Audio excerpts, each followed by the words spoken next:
Hello everybody, and today we are here with another board game review. Today we will be reviewing Pandemic Legacy Season 0. Assalamu alaikum everyone. Today we'll be telling you that why you should play Pandemic Legacy Season 0, a legacy game based on the famous co-op Pandemic system. Now those who are familiar with Pandemic will be right at home. There are very few changes in this system, but for those who don't know, I'll be doing a very quick recap. This will not be a detailed explanation of what the pandemic game system is. And this is a legacy. Of course, we won't be revealing all of the things. Yeah. So there are a lot of those who don't understand what does the legacy word mean. It means that you will be making permanent changes to your game. There will be differences, new mechanisms, new things It's that sort will of get. like a story that changes the components in the game. Yeah, there will be new things that get introduced after every game, and we will not be revealing those things. But we will just give an idea of what those things are and what can you expect in the game. So let's get on with it. By default, the pandemic system is about a virus that is breaking out in the world, and you are supposed to be doctors who are trying to actually control this virus. But in this one, the story has been flipped a little bit. We are now back in time during the Cold War era. This is 1962, and you are playing still doctors or medical students who have been recruited by the CIA.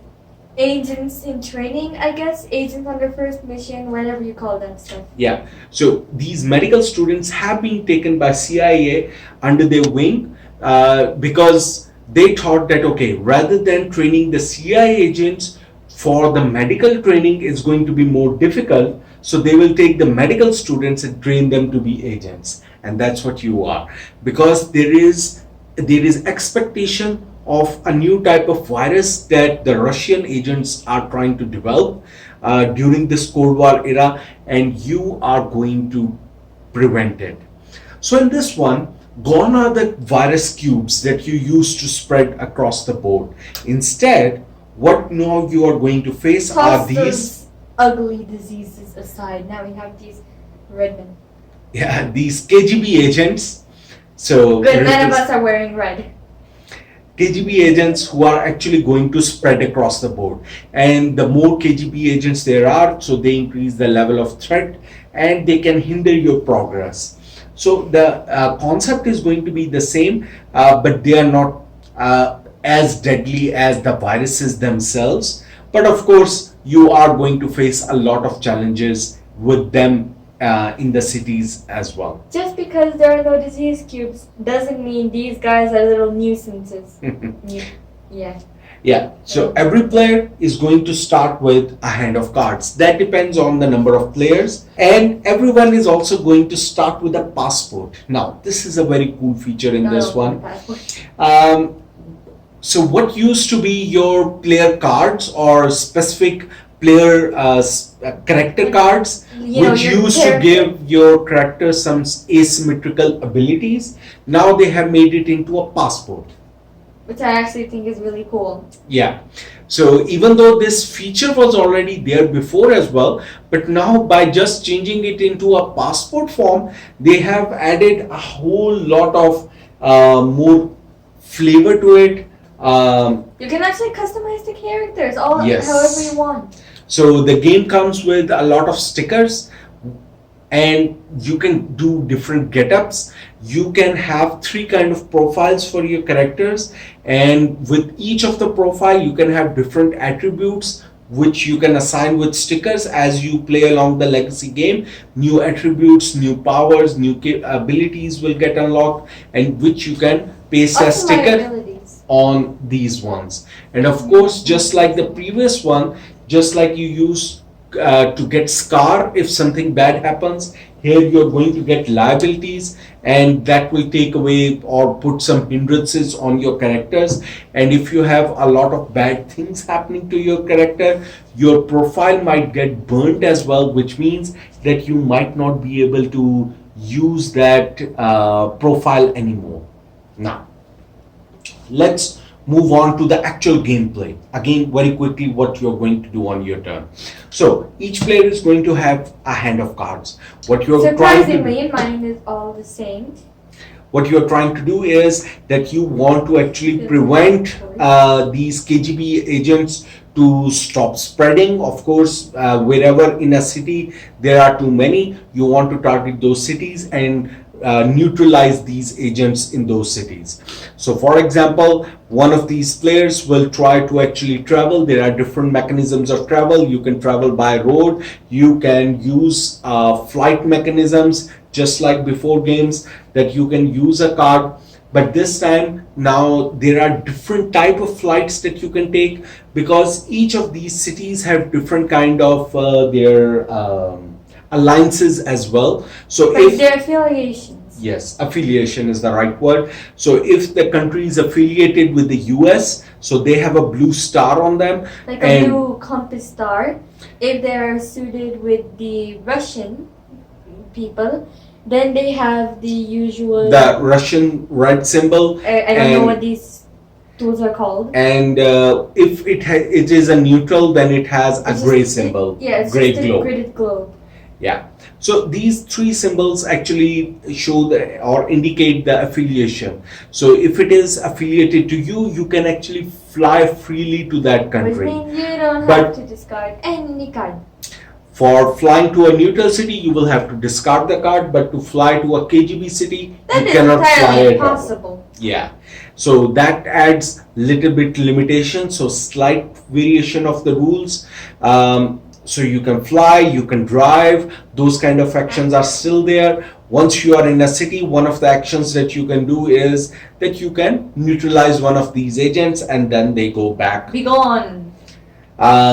And in this way, what you're trying to do is trying to eliminate these agents, so that when the bad cards open up, it's not the same city that you have already on the board. Because at any time, if the number of agents in a city increase more than 3, then an incident will occur, and you will place this incident token in that city. You will never put more than 3 agents in a city, but 3 agents is the team that's required for them to carry out their plan. So if they are done, they will carry out their plan and incident occur. And if you're wondering, yes, you can put a whole train of incidents in one place. Now, in this one, in previous pandemic games, when an incident used to occur in a city, what you used to do was that you would spread the cubes across in each connected cities. Now in this one, the mechanism is slightly different. These are not diseases, so of course the agents will not spread like diseases, but instead what you're going to do is that from your cards deck, or these incidents deck, you're going to take the card, and at the bottom of these cards, these are multi-use cards, there is a sleeper cell activate. So whenever a sleeper cell activates, there is going to be an incident, and you are going to carry that action out, and But these the can word be sleeper bad as cell- well. But where sleeper cell, I immediately thought of just sleeping. Yeah, because that means the agents were sleeping. They were not revealing themselves, but now they have activated. They have done some terrorist activity, thing like that. That's what a sleeper cell means. So they do an incident in that city. So it can lead to a chain of bad events that can happen in your city, and that's what you want to prevent. So it might require you to place another incident token somewhere else. It might require you to place another agent with incident tokens in another city. But if you had not cleaned up the agents in And if there, you're not another careful, then agent, another incident might occur there. If you're not careful, then there could be a whole metro station of events. So these kind of things can happen, and that's what you're trying to prevent first of all. But that's just to control bad things from happening on the board. That's not your main objective. Your main objective are going to be different in the game.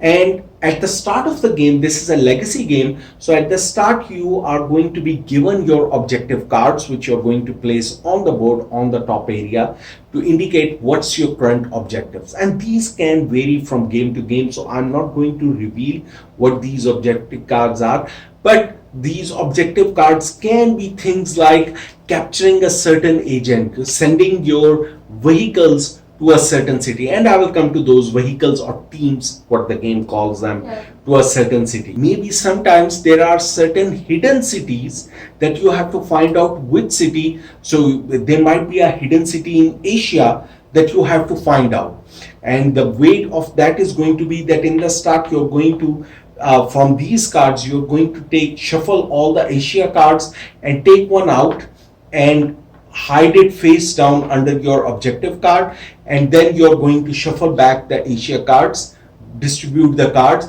and slowly when you're playing out, as the Asia cards keep coming out, you will start putting X tokens on these different cities of Asia, so you will know, okay, it cannot be this city. So you're using method of elimination to find out that the required agent or information cannot be in this city, it cannot be in this city, it cannot be in this city. So you will try to eliminate or find out that where the required information or the person of interest is going to be hiding in which city in Asia. And that's how different missions in the game can be played using the same tool, same board. There can be a wide variety of objectives the game is going to give you. As the game progresses, new type of objectives are going to unlock. So for example, then maybe rogue agents are going to come and they are going to run away from different cities from one location to other, and you have to capture them, and that becomes very difficult. And then it's interrogation mod, which is honestly the easiest part. The catching is basically what the devil himself fears. Okay, so let's talk about teams, because teams is a new mechanism they have introduced in the game, and you will be having those from the very beginning. I feel And like that teams is is, actually one of the most helpful functions in this game if you know what you're doing. yeah, and they are required for nearly all the missions. If you're that talking going about to do. objectives, then yeah, all the objectives Yeah. need at least one or So one. you will be using these kind of cars. Let me keep one of each type. You will have these three cars. Different cars have different affiliations. You can make teams of different affiliations. How you make teams is to, just like previously, you used to find the cure for any disease by discarding a certain number of cards from your hand. For Same example, concept is going to be here. if I had 5 neutral cards, I can discard them to make a neutral team and then I can send it to any neutral city. Once you have a team, then this team can be used to actually do actions more effectively. So, like, neutralize the agents. When you pick up, actually, no, not when you pick up, when you simply do your actions, if they are in, for example, Hanoi, then they'll straight up wipe everyone. These teams, as long as they are in a matching affiliation city, they can automatically, without the use of any action, at the end of the turn, they can automatically clean up all the agents in that city. So they are acting on their own. They will go in the night and kill all the agents in the city. So they are really good at mopping up these agents. But you have to give them directive to move. So one of your actions can be to tell them to move from one place to another.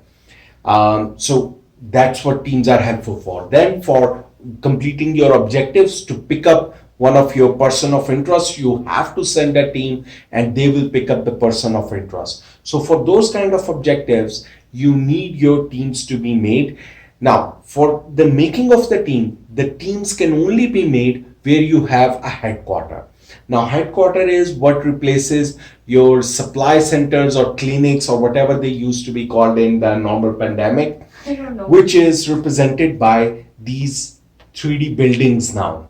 These are your headquarters. No, that's not what they're called. So Laboratory? previously, for example, you used to start in Atlanta, in Washington. From now on, you will start and you will have one headquarter in Washington, and you will have the ability to discard a card of matching city to actually build a headquarter in any city that you want. And only in that city you can make a team. So first you must have a headquarter in that city with a matching affiliation. You can discard the cards, to make a build team of that matching affiliation. So of course the number of required cards are going to pile up, so you will need all the players in the team to actually collaborate and cooperate to make these objectives successful.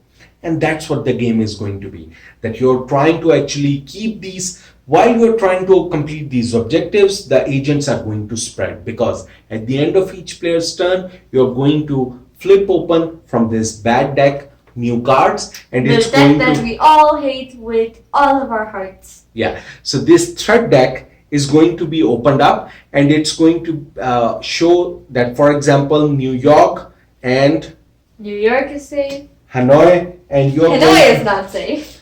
so you're going to take more people from the bag, and you're going to place one agent in New York, one person in Hanoi, and you're going to place them. So for example here. Anyway, so you're going to place in this way, keep placing these agents as they come out. At the end of any player's turn, once they have finished, they will be taking 2 additional cards as well. I'm not telling in right sequence, because again, I just want to give the proper idea of the game, not the rules. But that's what they will be doing. So they will. What are the odds of this? What are the odds? At any time they have more than 7 cards, they will have to discard any additional cards. That's also a requirement in the game. Now, the fun thing, if you're not familiar with the pandemic system, is the escalation, or in the previous games, the epidemic system. And that is the real twist in this game. Because whenever you're going to pick up the cards from here, Let me just put it in a short summary. Escalations are what you should truly fear when you lie in your bed at night. They're the monsters under your bed that are waiting to just absolutely destroy you if you step foot on the ground. because right now, for example, Ishal picked up the cards and she was safe. But next time, when she picks up the card, there is going to be an escalation. And once this escalation comes out, what happens? Absolute destruction. Correct. Because what's going to happen is, first of all, the threat level is going to increase. Which means So we'll take escalation. out more cards. Yeah, escalation means that now the KGB is now threatened. So they are escalating their operation as well. So as you are becoming successful, they are becoming threatened, and they are going to try and hurt you more and more as well. Now, what's going to happen is, based on this threat level increase, previously we picked up only 2 cards and spread the enemies in only 2 cities. But as this threat level increases, instead of 2, we will reach a level that we will have to pick up 3 cards. Then we might have to pick up 4 cards. And of course, the more enemies come on the board, it's going to be more difficult to control the situation. You're gonna wanna take care of the little red guys. Yeah. So you're going to increase the threat. But that's not the fun thing. The fun thing is that anytime escalation happens, this is your discard pile of the threat cards. And this is what's going to be put on top of your threat deck. And that's the biggest problem. Because the threat deck is going to have 1 card of each city. So fine. So for example, London has no enemies. Fine. So that means London card is still going to come. London is safe. 1 enemy, no problem. 2 enemies, no problem. 3 enemy, now it's risky. So I'm thinking London will come, I'm still safe. But the problem is, whenever an escalation happens, the cards where the existing enemies are, those same cards get shuffled up and get placed on top of this existing deck. And now I will have to pick up the cards from this deck rather than from the new fresh deck. So I now know exactly that within these same cities, I am going to face new threats. And that's the biggest problem in this game. Just pray you don't get the bad cards. So now I know Hanoi is going to have a problem. I know Havana or Lagos, where these Manila. So wherever these people What are are already there. lines? These are going to become my problem. Now, this actually is the biggest mechanism in this game which removes the luck mechanism. I exactly know which cities can come into play and which cities I need to focus. It gives me a focus. So now all the players will start diverting their focus to these kind of cities rather than going after the objectives. And they will try to reduce the threat before they can go back and start thinking about the objective. And in this way, the game many times pull you in different directions that It's like now start thinking about this. Oh, let's stop thinking about the objective. Now let's do this first. it's like beneficial but not beneficial in the same time. It literally increases your risk, which can put you in a lot of trouble, but it also reminds you of the fact that little spots of red are all over, and you have to take care of those guys. And you will always have Why to is no one remember, helping you? yeah, you will have to remember of your specific character abilities, because one character might be good at killing or neutralizing the KGB agents while the other character is good at sending you to different locations. Or The maybe other some character just needs 4 cards to make a team. team. So some characters might be good at team mobilization. So use your character's abilities to your fullest, because if you're not doing that and you are just thinking, right now this is the best thing. So maybe for this turn it might be the best thing, but it might not be the best thing for your character. And that might lead to those puzzly situations that what should I be doing right now. And that's where the puzzle of this game lies, that you have to puzzle this game out. This game gives you a huge puzzle that you have to solve every time, and every time these cards get shuffled out and every time this deck gets shuffled out of the player deck where the bad escalation card is. So even though this deck is supposed to help you out, the bad worst cards of escalation are shuffled in this deck.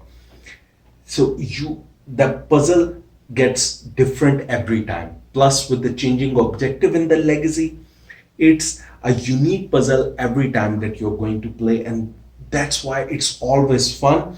You're always at the It's edge of amazing. losing when you win. It's rage inducing, it's exhausting, but it's fun.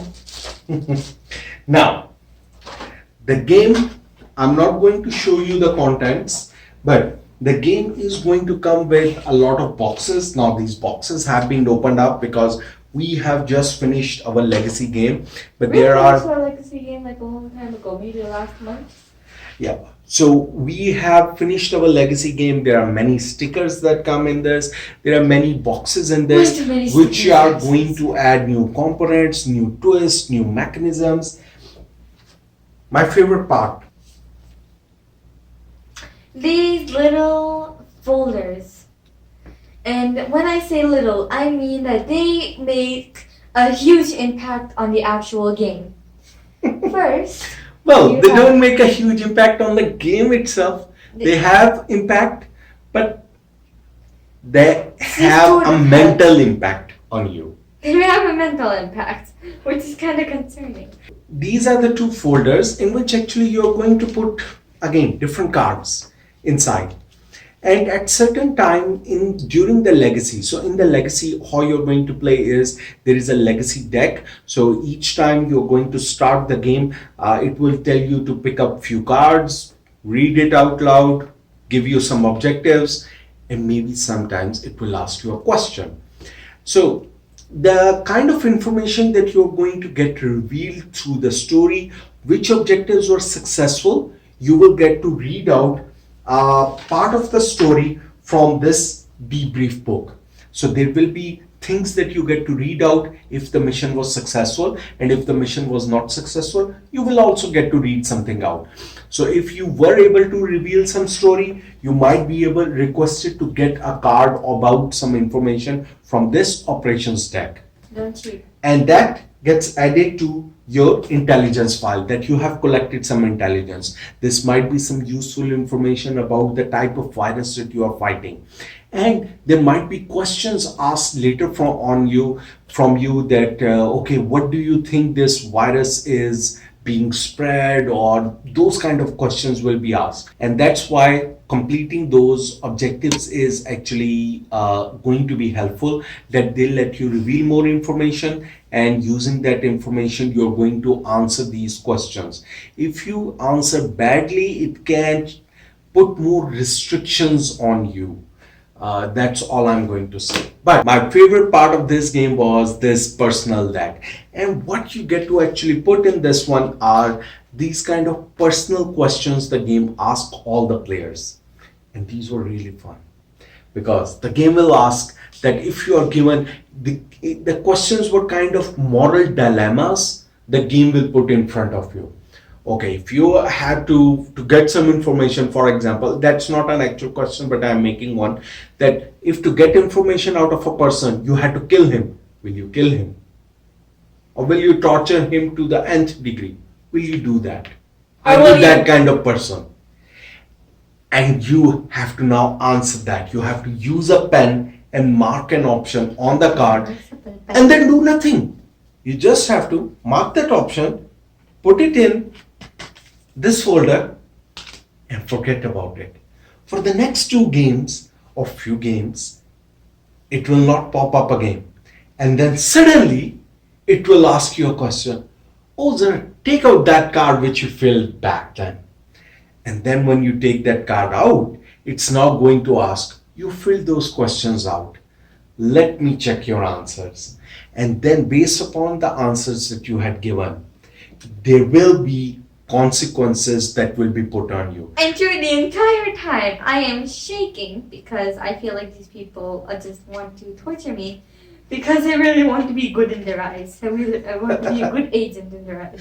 Yeah, so because you're a trainee agent, and that was super fun. I mean, it had very little impact. There were, of course, some restrictions put in the gameplay. It does impact the gameplay, but just the moral dilemmas the game puts us in, and the table talk that it put us in, are discussing things just outside the game about, oh, but if we answer like this is going to happen. This is what the They'll CIA wants us to give the answer. But if we do like this is what bad can thing can happen.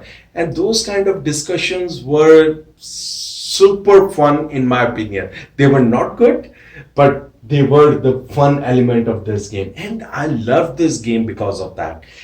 That's the element of this legacy game which elevated this legacy game in my opinion above both season 1 and season 2 of the game. So even though this is not your true typical fighting the viruses pandemic game, but just this mechanism of the CIA and agents feel just made this one my favorite pandemic season legacy pandemic legacy game. So that's my opinion of this one. Plus, the amount of content that came in this, again, you will be still playing 12 missions in this one. Same, each mission you can try 2 times, but if you fail 1 time, you can play it again. But if you pass Considering first there are time, like two halves of yeah, first time if you pass, fine, you can move ahead to the next mission. But if you fail, you can retry it 1 time. But if you fail again, then you go ahead. The game makes it easy next time for you. It lets you add some additional cards, additional things which can make the game easy for the players next time. And in this way, the game tries to balance it out. But I think there were a few things, there were few branching paths in this game in the legacy deck when the game gave multiple paths that, okay, do you trust CIA or not? And those kind of branching paths made it super fun for me. And you never get to explore all the contents of the game. Brilliant. Because that's what I want in a legacy game. I don't want to see all the content. I want to see all the content. I want to be left in the dark, because you will always be left in mystery. But what if we had done something different? Would it change the outcome of the game? Literally, it could literally take you to a whole nother path. You could have been going north, and before you know it, now you're going west. So, Ishan, overall, what did you think about this? I would say 10 out of 10. I really liked it. And how would you compare it to Legacy Season 1 or 2? Definitely better. Definitely better. Well, in my opinion, Season 1, of course, holds a very special position in my heart. Even though the Season 2 was the first one we played, and being the first legacy game, that should be the most precious one because that was our first legacy game. But Season 1 was the more enjoyable game, in my opinion. And if you have the money, I will still recommend play both Season 1 and Season 0. You can skip Season 2. Okay, Season 2 was an enjoyable season, but if you are really trying to select few games, then You don't really want a whole collection? then go for my recommendation would be Season 0. Gameplay wise, legacy system wise, is does surpass Season 1. So this is the better game. So Season 0. If you have even a little bit more cushion, then go for Season 1. And then if you have more relaxed budget, only then go for Season 2. Season 2 is a good game, but not as good as both Season 0 or Season 1. So that's our overall opinion. Overall, we have told you our opinion and hope this gave you an idea that if this game would be good for you or not. Hope that's good enough for you as well. Right? Mm-hmm. All right, that's it from us. Happy gaming. Happy gaming. Don't trust Flash, he's red.